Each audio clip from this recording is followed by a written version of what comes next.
que vous allez bien, moi ça va super.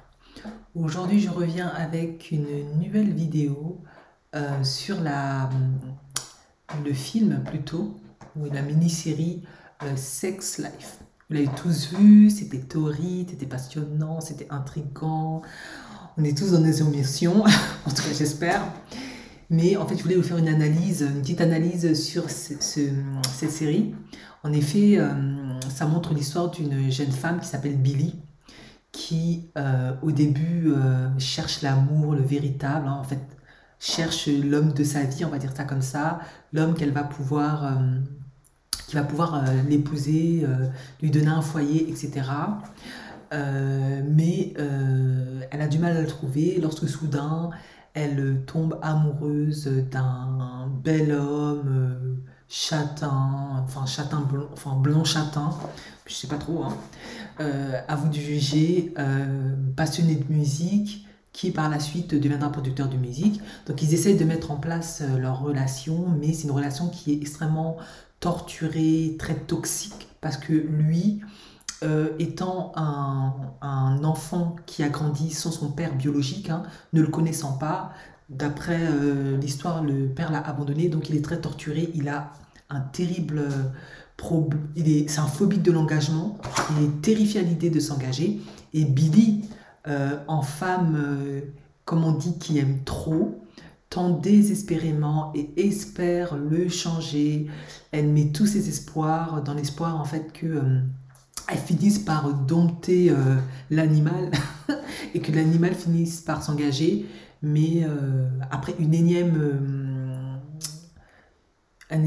échec, un énième échec d'essayer de le convaincre, de le faire rentrer dans les rangs, après avoir été blessée moult et moult fois, eh bien elle décide d'y renoncer et elle finit par tomber sur un homme qui lui est bien sous tout rapport, hein, l'homme parfait, on va dire, qui a une belle carrière, qui a envie de s'engager, qui veut avoir des enfants, le beau gendre. Elle finit par l'épouser et lui faire deux enfants. Et un jour, elle se réveille et elle a des angoisses terribles. Et pour cause, parce que elle repense à son ex et elle se dit comment aurait pu être cette relation, etc. etc.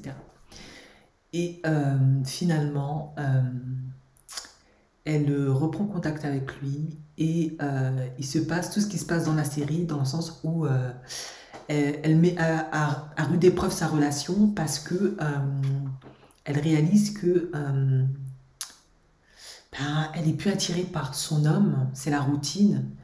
Et soudain, est-ce que c'est la crise de la quarantaine, hein, je ne sais pas.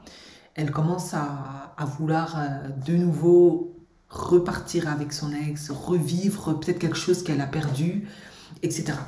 Donc finalement, la série, bon, après il se passe tout un tas de choses dans la série, mais la question est la suivante: est-ce que son ex était l'homme de sa vie, ou est-ce que c'est son mari présent qui était l'homme de sa vie, ou est-ce qu'elle s'est mise avec son mari présent, le père de ses enfants, par dépit, parce que l'ex était indisponible psychologiquement et émotionnellement? Là est la question. Ben, j'ai longuement réfléchi à cette question et finalement, je vais vous parler de cet ouvrage qui s'appelle Le sexe polygame ou le droit de l'homme à plusieurs femmes. Et c'est là où c'est intéressant parce que, d'après ce que dit Esther Vilar, hein, qui est un médecin devenu écrivaine, hein, qui a réfléchi sur cette problématique, elle explique en fait que les femmes sont des manipulatrices. Ah, vous vous attendez pas à à cette analyse-là, hein. Bon, en tout cas, c'est ce qu'elle dit. Mais je pense que ça mérite quand même d'être exploré pour ce film, quoi, du coup. On peut essayer. Je peux me tromper, hein, mais on peut essayer. En tout cas, elle dit que la femme est une manipulatrice parce qu'en fait, la femme, bien que les féministes, bien qu'elle c'est une féministe, hein, elle critique ses consoeurs. Elle dit bien que les féministes prétendent que c'est la femme qui est le sexe faible, a besoin de protection et abusée par l'homme, dominée par l'homme. Elle dit tout le contraire. Elle dit non, que c'est nous les femmes qui détenons le pouvoir par notre sexe de dominer l'homme et de le contrôler. que l'homme en est parfaitement incapable. Et pour cause. Parce que, en gros, c'est ce qu'elle explique. Hein. Je peux pas vous rentrer tout dans les détails parce que c'est assez long. Donc, je vais un peu résumer de ce que j'ai compris. Elle dit en fait que nous, les femmes, par notre sexe, le fait de pouvoir le donner ou pas à l'homme fait qu'on fait de l'homme ce qu'on veut. Et oui, elle dit qu'on est manipulatrice. Comme Billy, comme Billy. Je veux dire, Billy, par exemple, elle, au moment où elle veut plus faire la fiesta, elle veut plus courir derrière les hommes, s'amuser, s'éclater, elle décide de se ranger, elle trouve un homme, elle lui fait des enfants et lui, il pourvoit. C'est l'homme pourvoyeur. Et qu'est-ce qu'elle explique, Esther Villard, par rapport à ça? Elle dit que la femme, dès l'instant où elle veut un homme pourvoyeur qui la protège, qui prend soin d'elle, qui paye tout et qui assure pour elle et sa progéniture, elle va se mettre dans une position de faiblesse, à savoir, elle va se rendre moins intelligente et moins forte physiquement que l'homme. Bon, elle explique aussi que la femme est quand même physiquement moins forte que l'homme. En tout cas, c'est ce qui est prouvé biologiquement. Cependant, elle ne l'est pas forcément intellectuellement. Mais quand elle veut un pourvoyeur, un homme qu'assure, elle va créer cette position. Et pour cause. Parce que si vous vous souvenez bien du film, bon, je l'ai vu il y a un moment, je peux peut-être me tromper, Billy, au moment où elle est dans sa relation tumultueuse avec le beau gosse producteur de musique, là. Elle est dans une phase où elle essaie de s'accomplir en tant que auteur, il me semble. Elle écrit des articles ou quelque chose comme ça. En tout cas, elle est dans une volonté de faire carrière, en tout cas. Pas dans une volonté forcément de rechercher un pourvoyeur. Et lui, il la soutient à un moment donné, parce qu'à un moment donné, ils arrivent quand même à trouver un certain accord, un certain équilibre, et ça fonctionne plus ou moins. Et lui, ben, à chaque fois, il est démissionnaire, il n'arrive pas à la soutenir lorsqu'elle a des succès, c'est très compliqué. En tout cas, c'est ce qu'elle explique. Elle explique en fait que dès l'instant où la femme, elle essaye de se mettre dans une position équivalente, voire supérieure à l'homme d'un point de vue intellectuel et physique, on va dire intellectuel, ben, ça marche plus. L'homme, il veut pas la protéger, il veut pas pourvoir à ses besoins. Par conséquent, elle a dit que la femme est manipulatrice. Et on peut peut-être se dire que Billy, à un moment donné, elle se dit avec lui, ça n'a pas marché. J'ai essayé d'être une femme indépendante, forte, comme le veut notre société moderne, mais j'arrive pas à faire en sorte que lui, il s'engage. Il dit que c'est à cause de son père, bon, c'est ce que les gens disent, que, bon, bref, il veut pas faire face à son père, à ce traumatisme d'avoir été abandonné. Mais est-ce que c'est vraiment ça? Billy, peut-être, on peut se dire qu'elle se dit ça. Donc elle se dit, je vais changer ma stratégie. En tout cas, d'après ce que dit Esther Villard, les femmes sont manipulatrices, elles calculent, elles mettent en place des stratégies selon ce qui les arrange. Billy change sa stratégie. Et elle tombe sur le beau gars, bon, je ne me rappelle plus de son prénom, je suis désolée, j'ai vu un moment, pourvoyeur, qui lui décide de l'épouser, etc. Et dans quelle position elle est dans ce cas-là, Billy? Elle est à la maison, c'est une femme au foyer qui s'occupe des enfants pleinement et qui est au four et au moulin. En tout cas, elle assure en tant que maman. Et en plus, il faut le dire, c'est une super maman. Elle allait même. Elle prend même pas le biberon. Donc, bon là, c'est de l'ironie. Hein, parce que je sais que beaucoup de femmes décrivent l'allaitement maternel. Mais elle le fait. Et on sait que l'allaitement maternel comporte plein d'anticorps. C'est bon pour l'enfant, en fait. Et elle le fait. C'est une maman super. Hein, franchement, il faut le dire. Et du coup, elle est dans la stratégie. Je me mets en position... femme à protéger, objet à protéger, et d'après ce que dit Esther Villard, l'homme, dans ce cas-là, quand la femme est dans une position vulnérable de faiblesse, lui, il fait appel à son altruisme, et il la protège, il l'épouse, il l'honore, et parce qu'il y a les enfants, il doit la protéger, d'après ce que dit Esther Villard, hein, je me réfère toujours à un livre pour aussi analyser, parce que les enfants ont besoin d'elle, elle est tellement indispensable. Et on le voit, les enfants sans la maman, ils peuvent pas.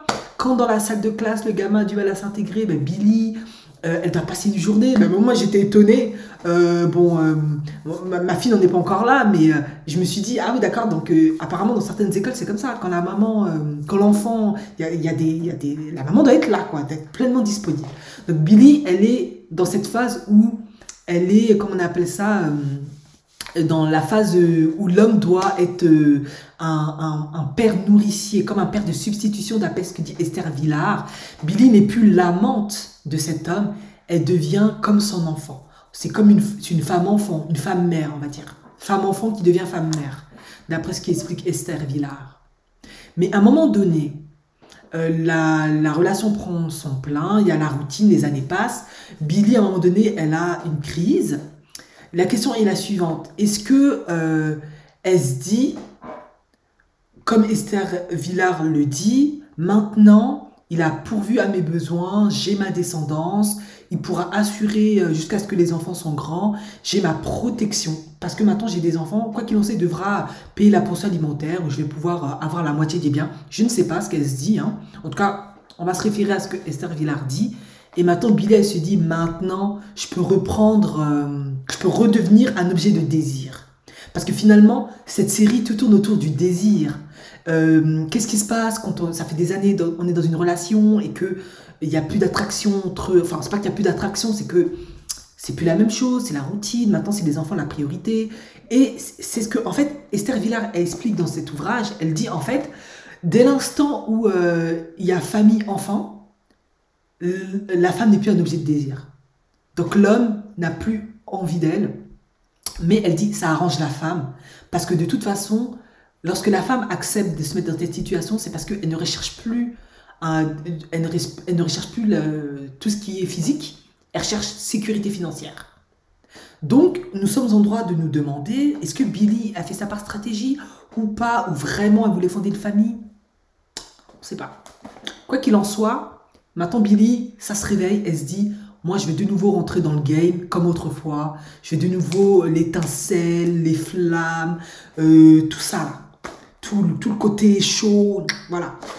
Et maintenant, ça se réveille, elle essaie de réfréner ça, elle essaye, mais elle n'y arrive pas, c'est plus fort qu'elle. Et qu'est-ce qu'elle fait? Elle va voir un ami à elle, un ancien professeur de psychologie, parce que voilà, Billy avait fait des études de psychologie, c'était ça. Et je crois qu'elle n'avait même pas fini son doctorat ou je sais plus quoi.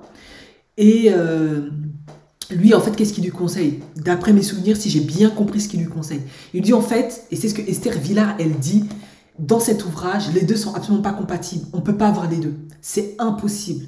Soit tu es comme l'enfant d'adoption de l'homme, soit tu es son amante. Et d'ailleurs, Esther Villard explique pourquoi les hommes dans cet ouvrage deviennent polygames et autres. Parce que vu qu'ils sont pris dans cette dualité, dans ce conflit très schizophrénique, elle emploie bien le mot schizophrénique, entre prendre soin de la femme, la protéger, c'est comme un peu maintenant, il est comme devenu son papa de substitution, et l'amante, la femme avec qui ils veulent avoir du plaisir charnel et autres, bah, c'est tellement compliqué, prise de tête, et la femme joue tellement avec ça, dès qu'elle veut quelque chose, hein, je te donne mon corps, je te donne pas, etc. En tout cas, on connaît les stratégies souvent que certaines mamans, certaines tantes, certaines amies donnent à leurs copines, faites pas semblant que vous ne connaissez pas, si tu veux que l'homme cède ou quoi, tu lui donnes pas et tout. Eh bien, le psychologue l'ami, hein, pour revenir à nos moutons, lui dit, en fait, tu peux pas. Tu dois succomber à ton plaisir. Et d'une certaine manière, et si tu veux pas succomber à ton plaisir, tu dois te mettre en mode privation ou trouver d'autres alternatives pour pimenter votre relation. Et lui, d'ailleurs, ce professeur psychologue, lui ne s'est jamais marié parce qu'il ne voulait pas se retrouver dans ce choix. Et du coup, Billy, elle dit « Ok, je vais me ranger ». Et elle essaie de suivre les conseils de diverses personnes en faisant du libertinage, enfin, en allant dans des réunions échangistes et autres. Mais elle se rend compte en fait que ça ne lui convient pas, elle ne veut pas. Mais qu'est-ce qu'il fait, son partenaire? Lui, il succombe. Il se laisse gentiment... vous avez vu la scène, si vous ne l'avez pas vue, je vous invite à la regarder. Je n'ai pas envie que ma vidéo soit trop strikée ou pénalisée par la voisine, une amie de la femme de son pote. Et lui, il veut parce que il est frustré, il n'en peut plus. Billy se refuse à lui, ou du moins elle accepte, mais elle pense à autre chose, elle n'est pas dans le truc parce qu'elle pense à son ex. Parce que finalement, elle dit que c'est les hommes, ils sont bloqués par rapport à femme à prendre soin, à protéger, et femme, objet sexuel. Mais Billy aussi, d'une certaine manière, elle est dans ce conflit-là. Elle n'a plus envie du père de ses enfants, parce qu'elle le voit comme le pourvoyeur, comme le père de ses enfants. Donc la femme aussi, elle est sujette à ce conflit. Par contre, l'autre, avec qui elle n'a pas fondé de famille et autres, elle le garde toujours dans son esprit comme un fantasme, parce qu'elle a vécu des choses avec lui et c'est resté dans son esprit comme ça. Maintenant, est-ce qu'elle est vraiment amoureuse de lui ou pas? Ou c'est juste ces instants-là qui étaient tellement puissants, tellement forts qu'elle ne peut pas l'oublier. Cette passion qu'elle se dit non, lui là, j'arrive pas à l'oublier, j'arrive pas à l'oublier. L'autre, il est parfait, il pourvoit, il assure. Mais il n'y a plus d'étincelle, il n'y a plus de magie, il n'y a plus de passion, c'est fini. Donc, elle explique que l'homme, pour qu'il puisse retrouver la passion, tout ça, tout ce côté chasse et autres, il doit être polygame. Et certains hommes, quand ils viennent de pays pauvres, elle explique aussi, surtout dans les pays pauvres, parce qu'il y a une inégalité sociale, les hommes auront tendance à être plus polygames, avoir plusieurs femmes, parce qu'ils ont les moyens, et en plus les femmes vont automatiquement se mettre dans une position à être protégées. Du coup, elles vont privilégier la sécurité financière au plaisir, et les autres femmes que les hommes vont prendre, c'est pour avoir ce plaisir-là, mais ce sera de courte durée, parce que de toute façon, à un moment donné, quand il va épouser la femme, elle sera de nouveau mère, de nouveau dans une situation de protégée. Par conséquent, comme protégé et sexe ne vont pas ensemble, l'homme va... Il est toujours en fait dans cette... Vous avez compris, il est toujours dans cette quête perpétuelle de la femme qui sera là que pour ça en fait. Et comme dans la polygamie, tu dois toujours épouser les femmes, à chaque fois tu sors de ce cadre. Et puis l'enfant renforce en plus le côté protection parce qu'après il faudra protéger la femme et l'enfant. Par conséquent, en fait, l'homme, elle dit, c'est nous les femmes qui détenons le pouvoir, qui les contrôlons, qui faisons ce que nous voulons. Et parfois les hommes, ça les rend tellement aliénés et tellement fous de cette ambivalence constante, de cette manipulation constante, qu'ils deviennent violents, incestueux, après ils deviennent insultants, dévalorisants. C'est là où le côté, elle appelle ça la masculinité agressive, surgit.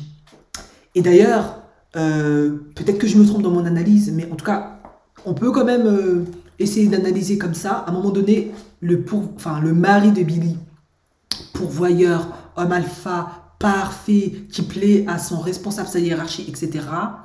Lui, à un moment donné, qu'est-ce qu'il fait? Il devient aussi comme ça. Il commence à vouloir la tromper, à vouloir aller ailleurs, parce qu'il en a marre. Et qu'est-ce que il fait? Il commence aussi à être moins galant, moins gentil avec elle. Et d'ailleurs, lors de la scène, durant leur réunion entre amis dans leur club d'échangistes, il se laisse faire ce qu'il se laisse faire pour aussi la choquer, la faire réagir. Et c'est ce que Esther Vilar dit dans son ouvrage. Elle dit, quand est-ce que la femme arrête de sortir sort de la position de protégée pour se mettre dans la position de femme désirable, de nouveau dans la course sexuelle et autres? C'est quand elle se sent menacée dans le sens où l'homme, il décide d'aller ailleurs, ou il décide de la tromper ou de la quitter. C'est là où, et puis on va être honnête, vous avez déjà vu cette situation-là. Dès l'instant où la femme, elle est dans sa petite routine depuis quelques années, tout va bien, elle voit que l'homme, il veut s'en aller, elle commence à réaliser, oh maintenant je suis une femme, je dois mettre de nouveau en marche mes atouts charme, attributs sexuels, et c'est là où après elle va s'habiller, elle va s'apprêter, elle commence à de nouveau être sexy, elle commence de nouveau, sa libido se réveille, etc. Et par conséquent, Billy, quand elle voit ce qui s'est passé dans la scène, elle décide, bon maintenant j'arrête, je me concentre sur mon foyer. Elle arrête tout, elle dit maintenant, et de nouveau les choses se remettent en place, mais de nouveau ça se réveille, et à un moment donné vers la fin, vous l'avez vu, hein, elle craque, elle en peut plus, elle va voir l'ex, et elle dit je préfère sauter le pas, sauter dans le vide, et advienne qui pourra, parce que je pense que finalement Esther Vilar, on est d'accord avec elle, ou on n'est pas d'accord, hein. Cependant je pense que Billy, en tout cas dans la série, réalise que elle a les pleins pouvoirs, il ne faut pas rêver. Elle a les pleins pouvoirs parce que l'autre, hein, son ex, il pense toujours à elle, il regrette, il veut se remettre avec elle, et elle chauffe le chaud et le froid. Son mari aussi, d'une certaine manière, elle a un certain pouvoir sur elle, parce que lui ne veut pas la quitter, c'est la mère de ses enfants, c'est la femme qui lui permet de faire carrière, c'est la femme qui lui permet, comme je vous l'ai expliqué dans mes autres vidéos, quand elle épouse une belle femme, magnifique, intelligente, eh bien, c'est la femme qui permet d'avoir le côté sympathique, intellectuel, bien qu'il l'ait déjà, ça se rajoute. Donc, au niveau de l'image, au niveau de la société, c'est parfait, Billy. Billy, elle assure. Femme au foyer, elle assure, elle a tout ce qu'il faut. C'est une maman superbe, tout ce qu'il faut, comme on aime dans les films, là. Elle assure. Donc, lui ne veut pas la perdre. Donc, en fait, elle souffle le chaud et le froid sur les deux. Et tous les deux ont la tête en compote, tourne. Tous les deux veulent se mettre avec elle. Tous les deux veulent la garder. Tous les deux, ils sont complètement chamboulés. Et à la fin, c'est elle qui choisit. Et c'est ce que Esther Villard dit dans son ouvrage. Je dis pas qu'elle a raison, hein, comprenez-moi bien. On est d'accord, on n'est pas d'accord. Après, vous pouvez l'acheter, le lire, hein, vous ferez votre propre opinion. Mais en tout cas, ça va dans le sens de Sex Life. Billy, à la fin, c'est elle qui prend la décision. Quand elle voulait rester avec son mari, elle est restée avec lui. Quand elle voulait le quitter, elle le quittait. Quand elle voulait faire ci, elle le faisait. Lui, il a tout fait pour la reconquérir. En tout cas, il allait dans sa danse. Hein, et c'est ce qu'elle explique Esther Villard dans ce bouquin. Et à la fin, elle a choisi. À la fin, on ne sait pas ce qui se passe, mais on présume qu'elle est partie chez son ex, qu'ils ont fait ce qu'ils avaient à faire. Elle a choisi. C'est Billy qui a décidé finalement. Et lui, il était là, à l'attendre. Il était OK. Tout simplement. Et même à un moment donné, son mari, parce qu'il l'aimait, et d'ailleurs, elle le dit dans cet ouvrage, quand le mari se met dans une position de pourvoyeur et d'altruiste, à un moment donné, ce n'est plus de l'amour, c'est de l'altruisme. L'altruisme, c'est pas de l'amour. Elle dit, c'est chrétien, tu veux être bienveillant. Eh bien, qu'est-ce qu'il fait à un moment donné? Il va voir l'ex, il lui dit, écoute, moi, Billy, je l'aime, c'est la mère de mes enfants, c'est quelqu'un de bien. Si tu la veux, tu la prends, mais t'en prends soin. Ça, c'est de l'altruisme. Et elle le dit dans le bouquin. C'est juste fou. Je dis pas que son analyse est pertinente à tout point de vue, mais ça mérite quand même de réfléchir, quoi. C'est intéressant. Et finalement, ben Billy, elle dit non, non, non, je choisis mon mari. Et puis qu'est-ce qu'elle fait, Billy? De nouveau, elle va chez son ex à la fin, comme je l'ai déjà dit. Et je pense qu'il s'est passé ce qui s'est passé parce qu'elle ne peut pas résister. Elle a besoin de nouveau d'être désirée. À la fin, c'est ça, être désirée. Quand une femme a tout, qu'est-ce qui lui manque le plus au monde? C'est être désirée. Et finalement, si vous avez regardé aussi une série qui s'appelle Il Robot, quelque chose comme ça, il y a aussi un problématique par rapport au désir. Quand les gens ont tout, ce qui leur manque, c'est d'être désiré. Ça, c'est quelque chose qu'on ne peut pas se payer. Soit on l'est, soit on ne l'est pas. Et parfois, ton mari, il t'a à la maison, il t'adore, hein, tout ce que tu veux, mais il ne te désire plus. Donc ça, c'est quelque chose, quand on est jeune et qu'on est belle et que tous les hommes nous courent derrière, et on sent que c'est pas rien d'être désiré. Et du coup, Billy veut de nouveau être désiré, veut de nouveau être conquise, veut de nouveau voir des étoiles et des paillettes. Donc, elle repart chez l'ex. Et qu'est-ce qu'il fait son mari à la fin? Parce qu'il a perdu le game. En tout cas, pour le moment, parce que je ne sais pas s'il y aura une suite. Eh bien, la femme qui le courait derrière désespérément et qui voulait la voir, sa patronne, elle est dispo. Et elle se dit, bah, moi, je te veux bien. Et de nouveau, il va retomber dans les filets d'une femme qui déjà décidait de sa carrière ou pas, avait déjà un certain contrôle sur lui, une certaine domination, un certain pouvoir sur lui. Et voilà, quoi. Donc, en tout cas, moi, c'est comme ça que j'analyse la série. Une série très pertinente. Hein. Finalement, qu'est-ce qu'il faut retenir? C'est que, lorsqu'on est dans une relation, en plus en hypergamie, homme pourvoyeur et autres, eh ben, la routine faisant, à un moment donné, il n'y aura plus de sexe. Il faut le dire clairement. En tout cas, ça va demander énormément d'efforts au couple de maintenir le sexe. Parce qu'avec les enfants, la vie, le stress, les obligations, les responsabilités, à un moment donné, ça va s'émousser. Du coup, on risque un jour d'être confronté à une situation, homme comme la femme, est-ce que je trompe? Est-ce que je ne trompe pas? Est-ce que je reste? Est-ce que je pars? Maintenant, certains trouvent d'autres alternatives, comme Will Smith et Jada Pinkett Smith. Eux, ils choisissent l'union libre, hein, ils restent mariés, mais ils ont d'autres partenaires, mais ils restent mariés. Hein. Comme je dis, le mariage, c'est aussi une entreprise. D'autres, comme les amis du couple de Billy, ils décident d'être dans des relations échangistes avec d'autres, et ça leur va très bien, ils s'épanouissent comme ça. Et d'autres, comme Billy, décident de tromper, de partir, tout simplement. Voilà. Donc, moi, je conseille quand même de voir une sexologue au préalable si jamais ça chauffe. Comme ça, on essaie d'envisager toutes les options, on travaille au maximum sur la relation. Et puis, à la fin, c'est à chacun de décider finalement. Un couple, c'est unique, hein, c'est personnel. Chacun fait ce que l'on veut. Hein. Finalement, chacun trouve son compte. C'est comme ça. Donc, merci de m'avoir écouté et je vous dis à la prochaine vidéo. Ciao, ciao!